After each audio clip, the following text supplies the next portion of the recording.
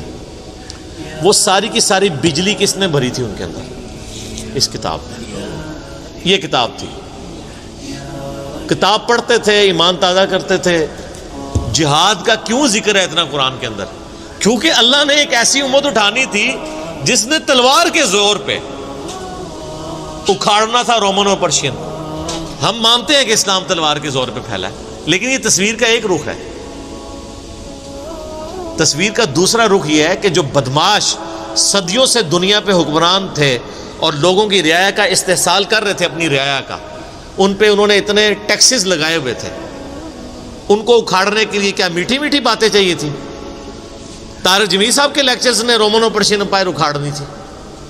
یہ تو ان لوگوں کے لیے نہیں مسلمان ہو چکے ہیں. بدماش کب اپنی پوسٹ چھوڑتے ہیں؟ ان کو پھر اسلحے کے زور پہ اکھاڑنا تھا. اور پھر اللہ نے صحابہ کرام کی تلواریں مسلط کی ان کے اوپر. جب اکھاڑ دی، فریڈم آف ایکسپریشن مل گیا، پھر معاملات سیدھے ہو گئے. اس زمانے میں بادشاہ کا دین رعایا کا دین ہوتا تھا. اگر کوئی رعایا کہے نا کہ میں بادشاہ کے دین سے الگ ہوتا ہوں، قتل ہو جاتا تھا. آپ پتہ عیسائیت کیسے پھیلی ہے؟ یہ تو سارے بت پرست تھے. کانسٹنٹائن II، جس کے نام پہ قسطنطنیہ شہر تھا جو بعد میں مسلمانوں نے فتح کیا، سلطان محمد فاتح نے، ٹرکی والوں نے اس پہ ایک فلم بھی بنائی ہے، اردو ڈبنگ کے ساتھ ہے. ایک ہی نشست میں آپ دیکھ سکتے ہیں 2.5-3 گھنٹے کی. جو فلمیں دیکھتے ہیں ان کے لیے، مولویوں کے لیے نہیں.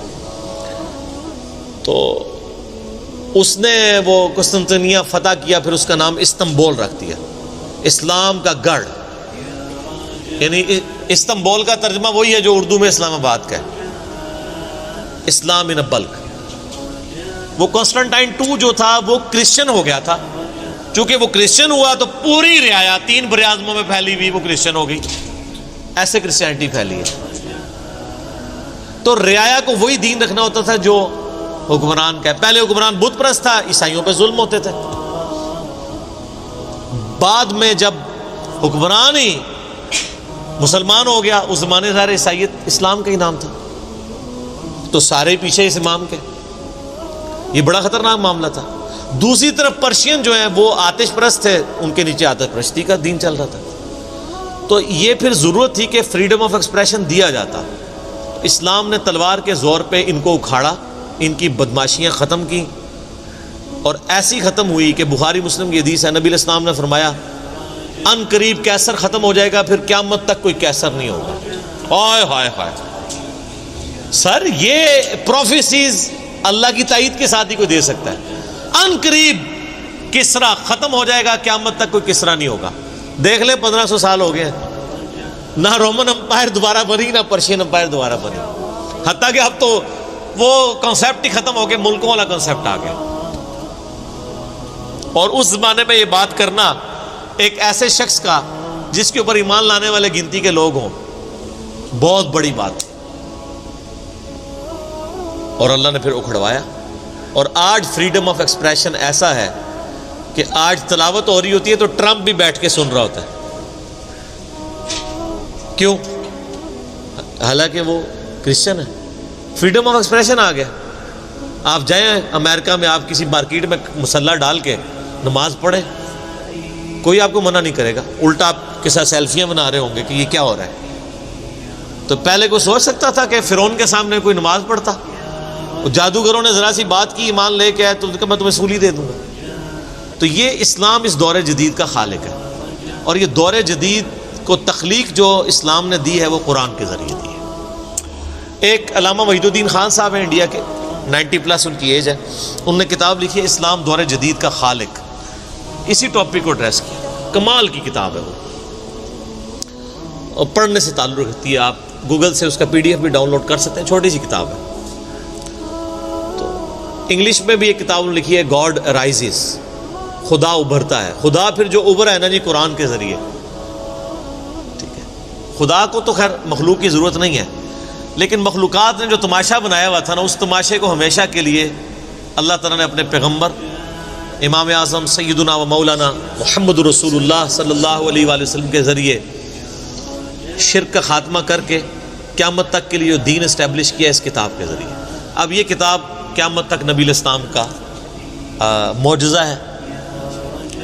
یہ کتاب ہے سر جس نے دنیا پلٹ دی، اور یہ وہ کتاب ہے جو ہم صرف اپنی بچی کو جب رخصت کرنے لگتے ہیں نیچے سے گزارتے ہیں، ٹھیک ہے، اور چوم کے غلاف میں رکھ دیتے ہیں. اس سے زیادہ اس قرآن کو ہم کوئی اہمیت نہیں دیتے. حالانکہ یہ قرآن اس لیے نازل ہی نہیں ہوا، یہ تو ہماری کتاب زندگی ہے. لیکن ماشاءاللہ ایسی سازش اسلام کے خلاف کی ہے، کافروں نے نہیں، مسلمانوں نے پوری نیک نیتی کے ساتھ جنازہ نکالا دین کا، اور ایک سلوگن دے دیا قرآن نہیں ڈائریکٹ پڑھنا گمراہ ہو جاؤ گے، قرآن میں بڑی بڑی مشکل چیزیں ہیں، اس کو ہاتھ نہیں لگانا. یہ یہودی بات کرتے تو ہم کہتے ہیں یہ اللہ کے دشمن ہیں، مسلمان کہہ رہے ہیں ہم کہہ رہے ہیں بالکل صحیح کہہ رہے ہیں. وہ میرا کلپ آیا نا پچھلے، لیکن وہ جو ایک مولوی نے کہا ہے تو وہ اسلام 360 کے اوپر جو اس نے حملہ کیا ہے، تو میرا کلپ بھی اس پہ ریکارڈ ہوا ہے. تو پہلے تو لوگ کہتے تھے یہ ہمیں باتیں کرتا ہے، اب تو ویڈیو میں لوگ ریکارڈ کرا رہے ہیں کہ جی قرآن ڈائریکٹ نہیں پڑھنا آپ گمراہ ہو جائیں گے. اچھا آج تک آپ نے کبھی نہیں سنا یہ کہیں کہ فلاں مولوی کی کتاب ڈائریکٹ نہیں پڑھنی آپ گمراہ ہو جائیں گے. یعنی مولوی کڈا سیانا ہے کہ اس کو طریقہ پتہ ہے کہ میں نے بات کیسے سمجھانی ہے، اور اس کو ایسی کتاب لکھنی بھی آتی ہے جو گمراہ نہ کرے. اور اللہ کو ایسی کتاب نہیں دینی آئی کہ جو گمراہ ہونے سے بچا لے. قرآن میں کہاں ہے کہ یہ گمراہ کرتا ہے؟ وہ تو اللہ نے ٹانٹ کیا کہ جو قرآن پہ ایمان نہیں لاتے وہ گمراہ ہوتے ہیں، جو ایمان لے آئے اور بات مان لیں وہ کیسے گمراہ ہوں گے؟ یہ تو تعریف کی ہے انہوں نے. تو اس کتاب نے جناب دنیا کی کایا کلب کی ہے، اور اس کا ٹیسٹ آپ تبھی فیل کر سکتے ہیں جب آپ عربی جانتے ہو تھوڑی بہت، یا پھر اگر آپ نے اردو میں ٹیسٹ لینا ہے نا تو آپ مولانا مودودی رحمہ اللہ کا ترجمہ پڑھیں. وہ اسی سوز و گداز کو ٹرانسلیٹ کرتا ہے اردو کے اندر. میں نے ابھی تک کسی اور بندے کے ترجمے کو نہیں دیکھا کہ جو ترجمے بڑے لوگوں نے کیا، مذہب بریلوی صاحب نے، شری تھانوی صاحب نے، ان دونوں کے ترجمے تو ویسے ہی وقت کے ساتھ ختم ہو گئے اس لحاظ سے کہ اس میں تو کئی الفاظ جو ہیں وہ پرانی اردو کے ہیں. ہمارے نئے بچوں کو تو سمجھ نہیں آتی یہ لکھا کیا ہوا ہے. ہم نے کئی سنگتیں ہلاک کر دیں. سنگتیں پتہ کسے کہتے ہیں؟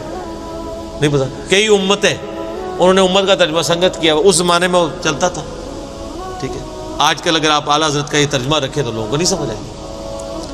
لیکن مودودی صاحب نے چونکہ لیٹسٹ اردو میں ترجمہ کیا اور پھر وہ سوز و گداز ٹرانسفر کیا. میرا چیلنج آپ کوئی قرآن کی صورت نکالیں اپنی مرضی کی، باقی ساروں کے ترجمے رکھیں، پھر مودودی صاحب کا بھی پڑھیں، تو آپ کو لگے گا کہ آپ کا دل تیزی سے دھڑکنا شروع ہو گیا ہے. الفاظ کے چناؤ، پھر اس میں جو ردم ہے. اور وہ انہوں نے تفہیم القرآن کے مقدمے میں لکھا ہے کہ میں نے دیکھا ہے کہ ہمارا نوجوان قرآن ترجمے سے لے کے بیٹھتا بھی ہے نا تو بور ہو جاتا ہے.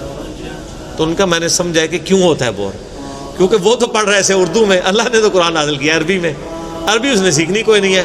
اور اردو نے جو ترجمہ کیا ہوا ہے وہ انہوں نے ترجمہ کیا ہوا ہے ایز اے اسٹوری بک. یہ تو کتاب زندگی ہے، یہ تو زندہ کتاب ہے، بلکہ مسلمانوں کی زندگی کا سبب ہے. صحیح مسلم میں حدیث ہے اللہ اس کتاب کی وجہ سے قوموں کو عروج دے گا اور اس کتاب کی وجہ سے لوگوں کو، امتوں کو زوال دے گا. جس کو ڈاکٹر اقبال نے پھر شعر میں کہا وہ زمانے میں معزز تھے مسلمان ہو کر اور تم خار ہوئے تارک قرآن ہو کر. وہ زمانے میں معزز کون؟ صحابہ اہل بیت تابعین تبع تابعین. اور تم خار ہوئے کون؟ اسی. اور صرف اسی نہیں، ساڑھے بزرگ بھی. یہ نہ سمجھیے گا، ظاہر آپ تو ہم کہہ سکتے ہیں نا ڈاکٹر اقبال کے زمانے میں انڈیا پاکستان بنگلہ دیش کے جتنے بابے ہیں زندہ تھے. آج تو کہہ سکتے ہیں مر گئے ہیں. ڈاکٹر اقبال جب یہ شعر کہہ رہا تھا تم خار ہوئے ایک تارک قرآن ہو کر، تو وہ خار احمد بریلوی صاحب، اشری تھانوی صاحب، یہ سارے لوگ زندہ تھے اس وقت، تو انہی کو ہی کہہ رہے تھے نا. حتیٰ کہ قرآن کے ترجمے کو بھی گناہ سمجھا گیا. یہ تو بہت بعد میں ترجمہ ہوا ہے، اس پہلے ترجمہ شاہ ولی اللہ دہلوی نے کیا. پہلے تو لوگ کہتے ہیں قرآن کا ترجمہ کرنے کی ضرورت نہیں ہے. اور یہاں لوگ کہتے ہیں بزرگوں کی بڑی خدمات ہیں. ہم پوچھتے ہیں 1000 سال سے بزرگ یہاں بیٹھے ہوئے ہیں، کسی ایک بزرگ کا قرآن کا بخاری کا ترجمہ مجھے دکھا دیں کہ جی یہ سلطان بہو نے دیکھے نہیں قرآن کا ترجمہ کیا، یہ جی داتا صاحب نے بخاری شریف کا ترجمہ کیا. کیا انڈیا پاکستان بنگلہ دیش کے لوگوں کی زبان عربی تھی؟ فارسی تھی نا. تو کسی بزرگ کو توفیق نہیں ہوئی ہے کہ قرآن کا فارسی میں ترجمہ کر دے. اتنا بڑا چھکا میں نے مارا ہے کہ قیامت تک یہ روئیں گے. آندہ کو کہنا بزرگوں کی خدمات ہیں. ہمارے پرائم منسٹر صاحب بھی کہتے ہیں نا جی وہ فرید الدین گنج شکر کی بڑی تعلیم. فرید الدین گنج شکر صاحب نے کون سا قرآن کا ترجمہ کیا ہے؟ اگر کسی نے قرآن کا ترجمہ ہی نہیں کیا، بخاری مسلم کا ترجمہ ہی نہیں کیا، وہ کیا خدمات کرتا رہے؟ وہ اپنی تعلیمات دیتے رہے. صحیح غلط اس کا فیصلہ ہم نہیں کرتے، وہ تو پھر میں اور طرف چل پڑوں گا. صرف جو خدمات والا ڈھونگ رچایا ہوا ہے نا، وہ میں آپ کو بتا رہا ہوں. جتنوں کے مزار بنائے ہوئے ہیں آپ نے، کسی ایک کا ترجمہ دکھا دیں قرآن کا، تو یہ پھر انہوں نے جان بوجھ کے سیاست کی اسلام کے نام کے اوپر، اپنی باتیں کرواتے رہے. سر ان کو پتا تھا قرآن کا ترجمہ ہو گیا، سورہ زمر اور سورۃ الانعام اگر اردو میں آ گئی تو بابوں کو کس نے پوجنا ہے؟ سر بخاری کا اگر ترجمہ ہو گیا تو ساروں نے تو رفع الیدین سے نماز پڑھنی ہے، بابے سارے بغیر رفع الیدین والے نے. یہ وجہ تھی کہ بڑی ہوشیاری ہے انہوں نے. یہ نہ سمجھو پولے سمجھے، بہت ہوشیار سمجھے. اور دیکھ لینا پھر اب رزلٹ سامنے آ گیا. جدھر ترجمے ہوئے ہیں وہ کہنا نہیں پیو دادے تے ایتھے ہاتھ بندہ سی، اے ایتھے بندہ ہے، تو رزلٹ نکل آیا نا. اسی لیے بزرگ جو کام کرتے ہیں وہ حکمت سے خالی نہیں ہوتا. ہاں انہوں نے بڑی شیاری دکھائی ہے آپ کے ساتھ، لیکن اللہ کا وعدہ ہے، هو الذی ارسل رسولہ بالہدی ودین الحق لیظہرہ علی الدین کلہ. قرب قیامت سے پہلے دین کو غلبہ ملنا ہے. غلبہ بابوں کے ذریعے نہیں ملنا تھا، اسی کتاب سے. جس کتاب نے پہلے غلبہ دلایا. اب آج دیکھیں بچہ اینڈرائڈ فون کھولے ہوئے ہے، کوئی آیت آتی ہے ترجمہ پڑھ لیتا ہے. تو سر یہ خدمت تو پھر انہوں نے کی ہے نا اسلام کی. اچھا یہ اینڈرائڈ فون کس رحمت اللہ علیہ نے بنایا تھا؟ وہ کہتے ہیں بزرگ تے دنیا کلب کر دے نگاہ مار کے. وہ بزرگوں نو لے آؤ تے ٹھیپا موبائل نہیں چلا سکتے. آپ مجھے بتائیں میں کسی بزرگ کو قبر سے نکالوں اور اس کو یہ موبائل چلا لے گا؟ آپ کا بچہ چلا لیتا ہے. اور کسی کا اگر اتنا ایمان ہے نا بزرگوں کے اوپر، تو آج والے بزرگوں پہ بھی ہے. تو میں نے ان کو بڑی دفعہ مشورہ دیا ہے کہ وہ بزرگ جو جناب دنیا چلا رہے ہیں، تو میں ان کو کہتا ہوں آپ کو بزرگوں کے ساتھ جہاز پہ بٹھاتے ہیں. جب 10 کلومیٹر ہائٹ پہ پہنچ جاتا ہے یہ بوئنگ جہاز، جب پہنچے تو ہم پائلٹ کو کہے کہ تو تے پائی بسم اللہ پڑھ کے تے پیراشوٹ نال کود جا. ہوں بزرگ چلان تے جہاز لینڈ کران، وہ کتنے لینڈ ہوئے گا جہاز؟ بزرگاں دے مرید بھی اس جہاز ہی نہیں بیٹھ لگے. جہاں تمہیں کہتے ہیں بزرگ دنیا چلا رہے ہیں، ان کو بھی پتہ ہے جہاز کو نہیں لینڈ ہونا. اور جو جہاز نہیں لینڈ کرا سکتا، میں کہتا ہوں کسی بزرگ کو آپ لا کے جہاز کے کاکپٹ میں بٹھا دیں نا، وہ نہیں لینڈ کرا سکتا. ہاں لینڈ کرائے گا اگلے جہاں جا کے، وہ بھی وہ نہیں کرائے گا، خود ہی ہوئے گا. سب کہانی ہے، کہانیوں کا دور ختم ہو چکا ہے. کیونکہ اب ایک نعرہ عام ہے، کون سا؟ کہ نہ میں وابی نہ میں بابی، میں ہوں مسلم علمی کتابی. تو یہ علمی کتابی جب ہم کہتے ہیں تو وہ علم کون سا علم ہوتا ہے؟ وہ کتاب کون سی کتاب ہوتی ہے؟ یہ اللہ کی کتاب جس میں ہم بات کر رہے ہیں. تو گائز آپ کو ویڈیو کیسی لگی؟ مجھے تو پرسنلی بہت اچھی لگی ویڈیو. اس میں سے تو مجھے بہت انفارمیشن ملی کہ قرآن اللہ کی ایک واحد کتاب ہے. اور اگر آپ کو کوئی بندہ کہ قرآن سیدھا پڑھنے سے آپ گمراہ ہو جاؤ گے تو یہ بالکل غلط ہے. آپ قرآن پڑھیں لیکن آپ ٹرانسلیشن کے ساتھ پڑھیں کہ آپ کو پتہ چلے اندر کیا اللہ تعالیٰ نے لکھا ہے اور کیوں لکھا ہے. اور اگر آپ کو کوئی بزرگ یا کوئی انسان کہ آپ اگر سیدھا قرآن پڑھنے سے آپ گمراہ ہو جاؤ گے تو یہ بالکل غلط ہے. قرآن اللہ تعالیٰ کی کتاب ہے اور اللہ تعالیٰ نے ساری مسلمان امت کو کہا ہے کہ آپ قرآن پڑھ سکتے ہو. اور یہ کسی مولوی کسی ایک بزرگ یا کسی علماء کے لیے نہیں ہے، یہ ساری مسلمان امت کے لیے ہے. So guys like share comment کیجئے، زیادہ سے زیادہ لائک کیجئے، شیئر کیجئے، کمنٹ کیجئے. مجھے بتائیں آپ کو ویڈیو کیسی لگی. تو اگر آپ کو ویڈیو اچھی لگی اس کو شیئر کریں اپنی فیملی کے ساتھ. اور میں آپ لوگوں کے لیے دیکھیں کتنی محنت کر کے 10-15 منٹ کی اچھی سی ویڈیو بنا رہا ہوں. اگر آپ کو مجھے حوصلہ افزائی دینی ہے تو پلیز لائک کریں، شیئر کریں، کمنٹ کریں. اور میں اللہ تعالیٰ ہم سارے مسلمان امت کو قرآن پڑھنے کی توفیق عطا فرمائے. اللہ تعالیٰ آپ کو صحت و تندرستی کے ساتھ سلامت رکھے. See you in my next video. Till take then and اللہ حافظ.